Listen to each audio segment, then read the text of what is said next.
آپ بھی ہوتا ہے سیاسی جماعتوں کے اندر بہت سارے معاملات پہ ڈفرینس آف اوپینین بھی ہوتا ہے، مگر مجھے اگر پارٹی سے کوئی اختلاف ہوگا نا تو میں پارٹی کے اندر رہ کے اس پہ بات کرتا ہوں۔ میں نہیں سمجھتا کہ مجھے پارٹی کے حوالے سے کوئی بھی بات جو ہے وہ میڈیا کے ذریعے پارٹی تک پہنچانی چاہیے۔ 100 طرح کے چینل ہوتے ہیں پارٹی کے۔ اچھا سر، کا جو ڈائیلاگ بند ہے چیپٹر سمجھا جائے یا یہ تو انہوں نے ابھی ڈیسائیڈ کرنا ہے نا کہ انہوں نے مذاکرات کرنے ہیں کہ نہیں کرنے ہیں، بیکاز وہ ایک بندہ ایک بات کرتا ہے، دوسرا دوسری بات کرتا ہے۔ تو کیا ڈی چوک میں دوبارہ پی ٹی آئی کی ہمت ہے آ سکتی ہے؟ کہ میں یہ سمجھتا ہوں کہ جو پی ٹی آئی نے جھوٹا بیانیہ دیکھے نا، 1200 لاشیں، 1600 لاشیں، 10 لاشیں، 12 لاشیں، 6 لاشیں، یہ تو اس طرح اکاؤنٹ اوپر نیچے جا رہا تھا جیسے پتہ نہیں کیا ہے۔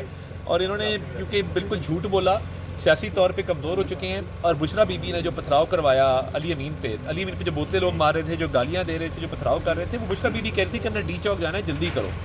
تو میں سمجھتا ہوں کہ آپس کے اختلافات اور ناچاکی کی وجہ سے سیاسی شو ناکام رہا، پھر وہاں سے فرار ہو گئے اور فرار سے چھپنے کے لیے جھوٹا لاشوں کا بیانیہ بنایا۔